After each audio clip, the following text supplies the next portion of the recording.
Hi, I'm going to show you how to fix a null instance error on a node that you've created an instance of and that you reference later on. So I've made a little example here. Well, I just create a little instance scene. It doesn't contain anything in it. Um, and in our main scene, we want to make an instance of it. So here I've created a. Actually, this line isn't necessary. So we want to add this instance scene um, to our main scene as a child. Um, so that should work fine. So here we're just saying self on main, add it as a child. So we want it to be a direct descendant of main. Um, Now let's say we have another node that wants to reference this instance. So for example here, um, what we do is on readyvar instance node, that's just the name of that we've given it, and then we want to get that node. So here we have an absolute path to the node we've made an instance on, and we can change some sort of arbitrary property. I've just chosen name, and I've called it player just to demonstrate the error that shows up if you try this. So if we press F6, you'll notice that you get an error: invalid set index name on base null instance with value of type string. So if you see here in our debugger, um, the instance node variable is set to null, so it hasn't actually been set as this node. So the way you fix this is by going into your instance in your instance scene, and you have to have it emit a signal. So I'm going to add a script here. Let's make it empty. And in here, what we want to do is first off declare a signal. So signal um, inst, instance instantiated. I know it doesn't roll off the tongue, but that's how I usually declare signals. So x instantiated, x underscore has been. So in this case, it's just called instance instantiated. So once we've declared our signal, what we want to do is in the ready function for this, we want to first off emit signal instance instantiated, and then what we want to do is we want to connect.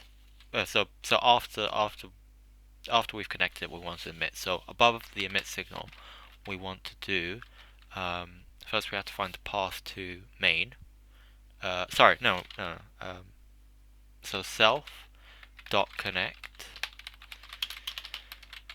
So self simply tells us where the signal is going to be emitted from, and then our first parameter will be the signal name, which in this case is just instance instantiated, and then the second parameter is the target, which is simply going to be in this case instance handler.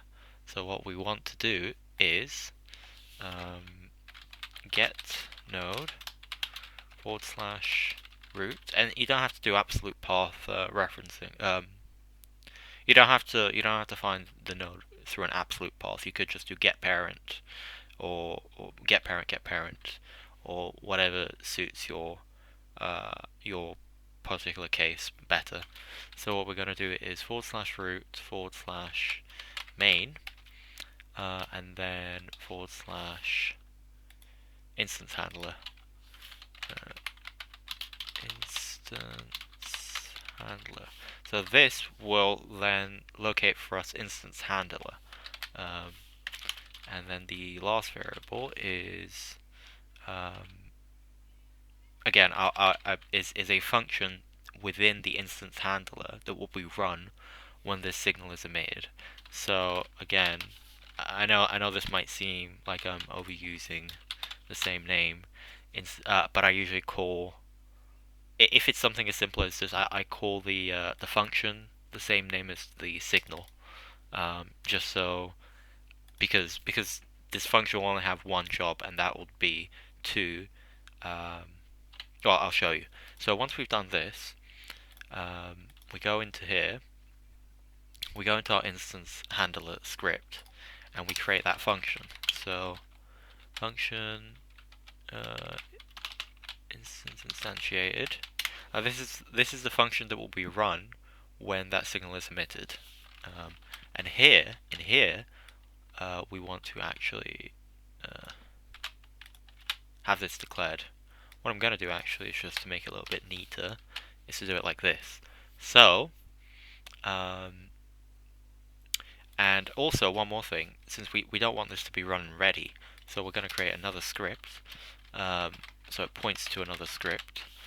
This could also almost be thought of as the replacement to the ready function. Instead of doing these things in ready before everything else has been instantiated, where it won't actually work, we just create another function to run once we have all the nodes fully built into our main tree.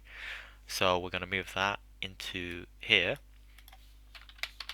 Now, quick explanation of what we've done so far is we've created a signal from the instance. When it gets instantiated, it sends out a signal, this name, to this node to run this function within that node. So the reason this works, I feel like I need to point out, the reason this works is because that there's a tab here called remote, right? And this works. Basically, you might be asking yourself, how can you create a path to a node that isn't declared in local? Well, it's because once you run the game, when you press F6, a remote a tree is created within this remote tab, and that is your entire scene that's currently loaded in. So this path does make sense within the context of this tree. So that's why it works. Okay, so if we run this now, we should be able to get it to work error-free. Now, yep, it should. Let's just have it print something though. Let's have it print instance node dot name. Oh, there we go. Now that should work, and here, as you can see, is printing player, which means the name property has been changed of this node, which means that this node is no longer null. In fact, if we go into debugger, oh no, it doesn't show it anymore. But we could, yeah, this wouldn't print player if instance node wasn't pointing towards node. And yeah, this is an error that I was facing a lot at the start, and I feel like this is something that people might find helpful. So I hope this helped, and yeah.